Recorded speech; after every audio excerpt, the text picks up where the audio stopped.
আসসালামু আলাইকুম এভরিওয়ান, আশা করি সবাই ভালো আছো। মেডিকেল অ্যাডমিশন টেস্টে কিছু কিছু টপিক থাকে বা কিছু কিছু চার্ট থাকে যে জিনিসগুলো অনেক বেশি ইম্পর্টেন্ট। তুমি আমি যদি এই জিনিসগুলো স্কিপ করে যাই তাহলে অনেক বেশি একটা ব্যাকলাশ খাইতে হয়।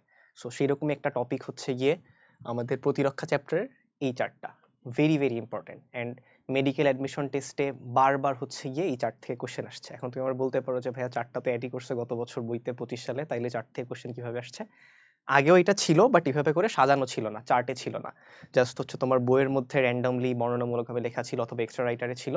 সো এখান থেকে কোশ্চেন আগে পরে অনেক আসছে। তোমার হইতেছে এই যে 9 মাস বয়সে পূর্ণ হলে এই কোশ্চেনটা হচ্ছে গিয়ে তোমার হামরুবেলার ক্ষেত্রে কত সপ্তাহে টিকাদান শুরু হয়, এই কোশ্চেনটাও আগে পরে আসছে। সো এইভাবে এই চার্টটা ভেরি ভেরি ইম্পর্টেন্ট। সো তুমি যদি এই চার্টটা মোটামুটি পড়ে নিজের আয়ত্তে নিয়ে আসতে পারো, তোমার জন্য অনেক বেশি বেনিফিশিয়াল হবে তোমার অ্যাডমিশন ফেজে যে। সো এই চার্টটা আসলে মনে রাখা অনেক সময় একটু টাফ হয়ে যায় আমাদের জন্য। সো কিভাবে করে তোমাদের জন্য একটু সহজ করা যায় তার জাস্ট একটু চেষ্টা করতেছি। ওকে, সো ফার্স্ট অফ অল দেখো, এই চার্টটা মনে রাখার ক্ষেত্রে কিছু আমি টেকনিক বলবো। জাস্ট তোমার কাছে যদি মনে হয় এইভাবে করে তুমি ভালো মনে রাখতে পারতেছো, তাহলে অবভিয়াসলি ভাবে করে চেষ্টা করো। ফার্স্ট অফ অল দেখো যে আমরা নিচ থেকে আর হচ্ছে রাইট সাইড থেকে শুরু করি, right? Okay, first of all হচ্ছে এখানে আমাদের হাম আর হচ্ছে দুইটা হাম, হাম আর রুবেলা, শুধু হাম। এইটা হচ্ছে গিয়ে আমাদের টিকা প্রয়োগের পথ। এটা আমরা অনেক সময় হচ্ছে গিয়ে ভুল করি। সো টিকা প্রয়োগের পথটা তুমি এভাবে মনে রাখবা। দেখো হচ্ছে চামড়ার নিচে, জাস্ট মনে রাখো তোমার বইতে চার্টের নিচে, কি বললাম? চার্টের নিচে। সো চার্টের নিচে, চামড়ার নিচে। সো তুমি এভাবে করে মনে রাখবা যে চার্টের নিচে যেই দুইটা রোগ ছিল, ওই দুইটা রোগের টিকা প্রয়োগের পথ কোনটা? চামড়ার নিচে। সো চার্টের নিচে, চামড়ার নিচে, চার্টের নিচে, চামড়ার নিচে। লিখে রাখতেছি এখানে, চার্টের নিচে, চার্টের নিচে, চামড়ার নিচে। গেল। এইবার আসো হচ্ছে গিয়ে তোমার ওপিভি, যেটা হচ্ছে তোমার পোলিও রোগের জন্য দেয়া হয়। এটা হচ্ছে গিয়ে তোমার মুখে। এটা তুমি জাস্ট হচ্ছে এই নাম থেকে বুঝতে পারবা। ওপিভি, ওপিভি মানে কি? Oral polio vaccine, oral polio vaccine. So oral polio vaccine যখন আমি বলতেছি, ওরাল মানে কি? ওরাল মানে তুমি হচ্ছে মুখ থেকে নিচ্ছ, সেটা অবভিয়াসলি তোমার হচ্ছে টিকা প্রয়োগের পথ তোমার হচ্ছে মুখে হবে। ক্লিয়ার?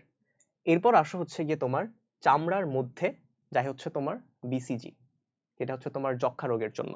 যক্ষা রোগের জন্য বিসিজি। বিসিজিতে কি হয়? ফুল ফর্ম কি হয়? ব্যাসিলাস কালমেট্রি গুয়েরিন, যেটা হচ্ছে গিয়ে দুইটা বিজ্ঞানী আবিষ্কার করছিল। ওই দুইজন বিজ্ঞানীর নাম অনুসারেই হচ্ছে গিয়ে টিকার নামটা হইছে। তো এইটা তুমি হচ্ছে গিয়ে বিসিজি যখন তুমি বলতেছো, এটা তুমি দেখবা হচ্ছে গিয়ে ওর একদম জন্মের সময় দেয়া হয়। সো বার্থের সময় যখন দেয়া হয় একটা শিশুকে, তখন অবভিয়াসলি ওইটা তোমার হচ্ছে একদম চামড়ার নিচ পর্যন্ত নেয়াটা খুব বেশি ভালো কিছু হবে না। সো অবভিয়াসলি এটা হচ্ছে চামড়ার মধ্যে নিবা, তুমি জাস্ট অল্প একটু তুমি দিবা। সো এই জন্য এইটা গেছে হচ্ছে গিয়ে তোমার বিসিজি গেছে কোথায়? চামড়ার মধ্যে। বাকি দুইটা জাস্ট একটু তুমি কষ্ট করে মনে রেখো। মাংসপেশি, সেটা হচ্ছে গিয়ে তোমার ডিপিটি, আর হচ্ছে গিয়ে পিসিভি ভ্যাকসিন।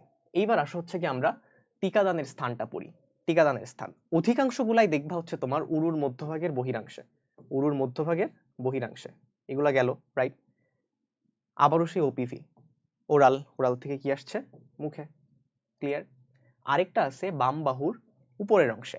তো এখানে যখন বিসিজি গেছে, বিসিজি এটা তুমি এইভাবে করে জাস্ট মনে রাখতে পারো যে তোমার হচ্ছে যক্ষাতে যে বিসিজি ছিল, বিসিজিতে তোমার একটা বি ছিল। এখান থেকেও তুমি হচ্ছে বাম বাহু এভাবে করে মনে রাখতে পারো, জাস্ট বাম বাহুর উপরের অংশে। ক্লিয়ার? সো আমরা এইটাও পুরোপুরি পড়ে ফেললাম, টিকা প্রয়োগের পথ পড়ে ফেললাম, টিকাদানের স্থান পড়ে ফেললাম। এইবার আসো হচ্ছে গিয়ে যে ডোজের সংখ্যাটা আছে, এটা একটু আমরা হচ্ছে পড়ে ফেলি। ডোজের সংখ্যাটাই তুমি দেখবা হচ্ছে একদম ফার্স্টে দুইটা হাম আছে, রাইট? একটা দেখবা হচ্ছে তোমার একদিন, সরি, এক মানে ডোজের সংখ্যা একটা আর একটা ডোজের সংখ্যা দুইটা। তাহলে এটা কিভাবে মনে রাখবো ভাইয়া? দেখো শুধুমাত্র হাম আছে, তার মানে কয়টা? একটা। এখানেও দেখো একটা। হাম আর রুবেলা দুইটা রোগ আছে, দ্যাট মিন্স এখানেও তোমার ডোজের সংখ্যা কয়টা হবে? দুইটা। এভাবে করে মনে রাখো।